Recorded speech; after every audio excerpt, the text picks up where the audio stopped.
مساء الخير يا جماعة، عاملين ايه؟ النهاردة انا طالعة اتكلم معاكم شوية. انا عارفة ان الفيديو ده مختلف عن معظم الفيديوهات اللي انا كنت بنزلها، ولما القناة قلت لكم ان هي حصل فيها مشكلة قلت لكم ان انا هنزل على القناة دي فيديو كل اسبوع مرة. فحصلت بقى الدربكة اللي انا هحكي لكم عليها. انا طالعة اتكلم معاكم ليه؟ لان انا فعلا بقالي كتير جدا مش اونلاين معاكم، سواء على انستجرام او على اي موقع تواصل. انا مش معاكم خالص، والناس اصلا كلها بدأت تلاحظ انت فين متأخرة، ايه اللي حصل بتاع.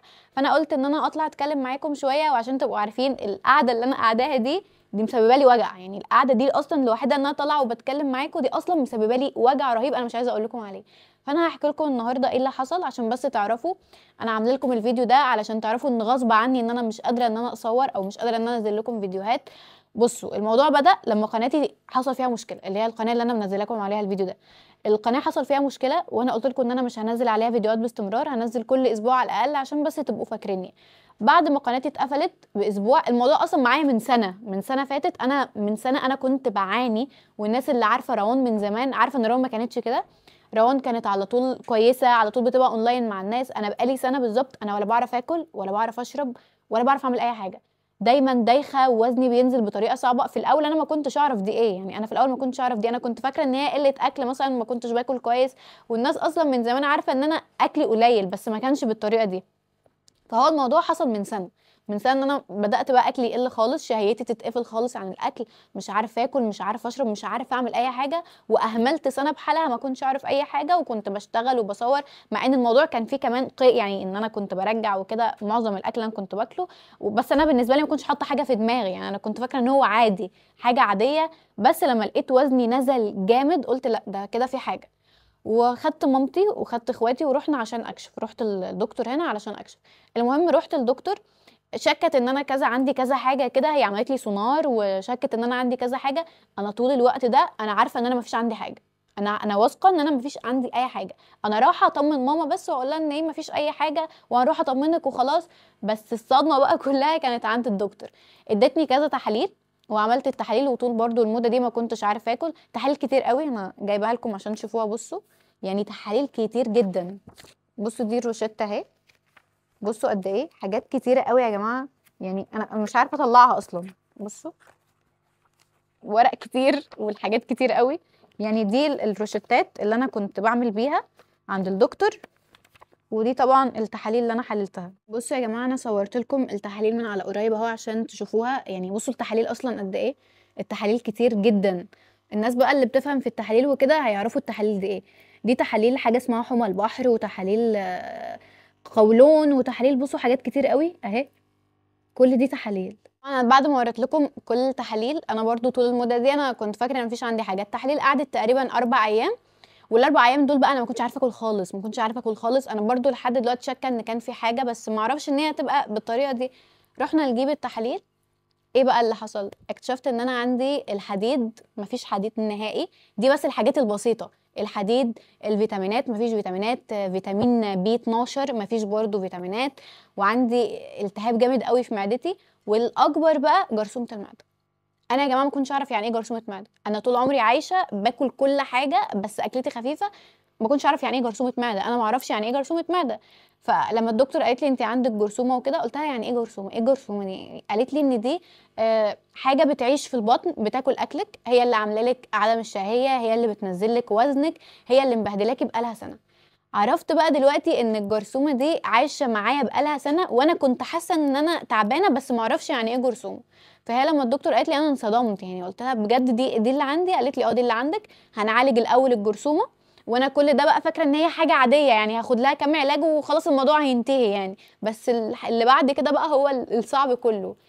المهم قالت لي احنا هنعالج الجرثومه، وبعد كده هنعالج بقى الفيتامينات والانيميا والحديد اللي عندك بايظ ده. طبعا كل ده عشان انا مناعتي ضعيفه، يعني انا مناعتي ضعيفه قوي واكلي يعني معظمه مش صحي. فالجرثومه اصلا جايه بسبب ايه؟ الناس اللي عندها جرثومه هي اللي هتحس بالكلام اللي انا بقوله، وهي اللي هتعرف يعني ايه جرثومه معده. جرثومه المعده دي يا جماعه حاجه مدمره، يعني كلمه مدمره بجد قليله. المهم بص، انا بتكلم معاك وانا مش قادره اصلا، يعني مش قادره اطلع الكلام. المهم ايه اللي حصل؟ قالت لي احنا هنعالجها. ادتني كورس 14 يوم. الكورس ده بيبقى كورس علاج فيه مضادات حيويه. هي شرحتني ايه الجرثومه دي، ان هي حشره بتعيش في البطن، بتاكل جدار المعده وبتاكل الاكل بتاعك، ولو ما اتلحقتش طبعا بتعمل مضاعفات على المدى البعيد، ومضاعفات جامده جدا على المدى البعيد.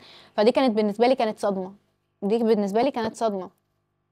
المهم بدات العلاج. قالت لي العلاج بصي ما كانتش بتجيبها لي مظبوط، قالت لي العلاج حاولي تستحمليه، وانا عارفه ان انت ضعيفه ممكن ما تستحمليهوش. فايه يا جماعه، طب انا على طول باخد علاج ومش بتعب ولا اي حاجه، ممكن مثلا علاج ينيمني شويه وبقوم كويسه يعني. اول يوم علاج، انا اخدت اول يوم خالص علاج، ربنا بجد ما يوريكم اليوم ده. انا مش عايزه اعيط وانا بتكلم، بس بجد كان اسوأ يوم في حياتي. اقفلي ثانيه، اقفلي ثانيه، اقفلي ثانيه. المهم يا جماعه، اول يوم زي ما قلت لكم، اول يوم ده كان سيء سيء بطريقه انتم ما تخيلوهاش. انا برضو كل ده فاكره ان انا هاخد العلاج عادي، هو 14 يوم همشي على دواء معين، مضادات حيويه طبعا وحاجات كده كتير، حاجات صعبه قوي ما كنتش اعرف ان هي كده. اول يوم انا اخدت فيه العلاج كان عندي تصوير، يعني انا ما اعرفش بقى اي حاجه، انا اخد علاجي وهنزل اصور في حياتي عادي. اخدت العلاج، كنت كويسه اول ما اخدت العلاج. عندي طبعا في الفطار وفي الغداء وفي العشاء وكل 12 ساعه ادويه كتير، هحط لكم صورتها ابقى اوريكم الادويه، ادويه كتير قوي. اخدت العلاج، نزلت صورت، يلا بينا يلا هنبدا تصوير، شايفه الدنيا كلها سودة دوخه، مش عارفه اقف على رجلي. قلت لهم مش قادره، روحوني روحوني، في حاجه غلط. روحت البيت، ترجيع بقى، ترجيع مستمر، ده اول يوم ترجيع مستمر، دوخه، الوجع كله في المعده، عندي في المعده الوجع كله. فانا اتصدمت، انا قلت ايه ده، ما كنتش فايقه، قله تركيز، مش شايفه، اكتئاب، كل ده جالي في اول يوم. كلمت الدكتور، يا دكتور انا حسيت ان في ممكن في حاجه غلط في العلاج مثلا. كلمت الدكتور، يا دكتور انا حاسه بواحد اتنين تلاته. قالت لي كل ده طبيعي، استحملي. يعني ايه طبيعي؟ هستحمل 14 يوم في المعاناه دي؟ قالت لي لازم تستحملي، العلاج هو اللي عامل فيكي كده، لان العلاج ده مضادات حيويه، فالمضادات الحيويه باخدها. المضادات الحيويه دي يا جماعه، في احنا عندنا حاجه في المعده اسمها بكتيريا نافعه وبكتيريا ضاره. البكتيريا الضاره دي اللي هي الجرثومه والحاجات التانية، والبكتيريا النافعه دي نافعه لجسمنا، بتقدم حاجات كويسه لجسمنا. المضاد الحيوي بقى بيعمل ايه؟ بيقتل الاثنين، بيقتل النافعه والضاره. فده طبعا بيعمل مضاعفات تانية، لان الجرثومه دي بتاكل في جدار المعده فلازم تموت، ولازم عشان تموت البكتيريا النافعه برضو تموت. يعني انا كده ما عادش حاجه حمياني، البكتيريا النافعه دي كانت بتحمي مثلا المعده من حاجات معينه، ما عادش في حاجه حمياني خلاص بقى على طول. فاليوم ده النهارده كام؟ النهارده تقريبا 11 يوم انا مستحمله فيه المعاناه اللي انا بقى بعانيها. ترجيع بعد الاكل باستمرار، بصوا وشي باين عليه، انا نزلت جامد قوي في الوزن. اصلا الدكتوره وزناني اول ما رحت هناك، علشان لما اروح تاني تعرف بقى انا بقيت قد ايه وزني. معاناه يا جماعه والله بجد، مهما اتكلمت مش هعرف، يعني معاناه جامده قوي، معاناه الجرثومه دي صعبه قوي، انا ما كنتش اعرف يعني ايه اصلا اي حاجه من كل الكلام ده. بدأت بقى امشي على العلاج الفترة دي، بس طبعا في عذاب، مش عارفة اقوم من على السرير. كل مرة بقول انا هنزل اصور، ما بقدرش انزل اصور، ما بقدرش اتحرك من مكاني، عايزة راحة، افضل باصة مش فايقة مش سامعة. كل اللي انا حاسة بيه وجع معدتي، حرقان جامد قوي في معدتي، قرصات في معدتي، طبعا مع وجع زوري. انا اصلا قبل مدة الجرثومة دي انا كنت تعبانة، كنت واخدة دور صعب، فالدور جه مع الجرثومة، الدنيا باظت عندي خالص. ال 11 يوم اللي انا عشتهم دول، انا مش عايزه اقول لكم دول اسوأ 11 يوم عدوا عليا في حياتي. انا عمري في حياتي ما كنت كده. وطبعا بقى المده بتاعه العلاج كلها اكل مسلوق، ما ينفعش اكل اكل بقى عادي، لا انا لازم اكل اكل معين، اكل مسلوق، اكل ما فيش فيه توابل، ما ينفعش لبن، ما ينفعش حاجات اللي هي الحاجات المسكره، ما ينفعش حلويات، حرفيا اكل مسلوق ملوش اي طعم. يعني انا، بصوا مش قصدي حاجه، بس انا ما بعرفش اكل اكل ما فيش فيه توابل، ما فيش فيه حاجات، نفسي اصلا بيتسد. فانا بقالي 11 يوم دلوقتي باكل كل الاكل، انا مش قادره اكل اصلا، بسبب الاكل ملوش طعم في بقي، وبسبب كمان يعني دي حاجه مجبوره عليا، انا لازم اعمل كده. وطبعا ترجيع بقى باستمرار، وعذاب عذاب والله يا جماعه. بصوا انتوا اصلا شايفين شكلي، انتوا هتلاقوني اتغيرت، شعري بدأ يقع. طبعا انا مش عايزه اطول عليكم، بس انا والله اسفه جدا جدا على تاخير الفيديوهات، وان انا مش عارفه اصور. والله انا لو عليا هصور لكم، بس التعب اللي جه فجأة ده مخليني مش قادره اتحرك من مكاني، يعني انا قاعده والله العظيم بعافيه ربنا.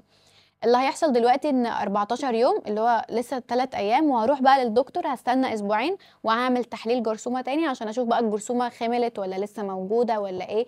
الناس اللي مرت بجرثومه المعده هي اللي فاهمه كل اللي انا بقوله ده، ربنا يا رب ما يكتبها على حد، انا من كل قلبي ربنا ما يكتبها لاي حد في الدنيا، بجد، لان وجعها مش محتمل ومش اي حد يستحمل وجعها. يعني الدكتور قالت لي مفيش في ناس كتير قوي بتيجي ما بتقدرش تكمل العلاج بتاعها. فانا والله بحاول اهو، خلاص اليوم ال 14 هروح للدكتور وان شاء الله باذن الله. بس انا محتاجه منكم دعوه واحده بس كويسه، اي حد بيحبني يدعي لي في التعليقات ان شاء الله لما اروح تكون خلاص الدنيا بقت كويسه، وارجع بقى للحياه ولشغلي ولحياتي، لان انا والله العظيم متدمره. ده غير ان انا ما ينفعش ازعل، ما ينفعش افكر، ما ينفعش اعلي صوتي، كل ده بيأثر برضو على الكلام ده. فاي حد بيحبني يدعي لي دعوه حلوه في التعليقات، وانا والله العظيم غصب عني ان انا مش عارفه اصور لكم. هعدي بس ال 14 يوم واشوف ايه اللي هيحصل، وانا برضو هتابع معاكم. اي حد برضو مر بتجربه جرثومه المعده دي اكتبوا لي في التعليقات عن اللي كنتوا بتشوفوه، حاجات مفيده برضو، علشان انا برضو بحاول اساعد شويه في موضوع الجرثومه ده عشان ابقى كويسه واقف على رجلي. لان بجد يا جماعه والله العظيم الصحه دي كنز، اقسم بالله الصحه دي كنز. انا في اليومين اللي انا تعبتهم دول اكتشفت ان مفيش في الدنيا حاجه هتنفعك غير صحتك. بجد لو صحتك مش موجوده انت مش هتعرف تقف على رجلك، مش هتعرفوا تعملوا اي حاجه في حياتكم.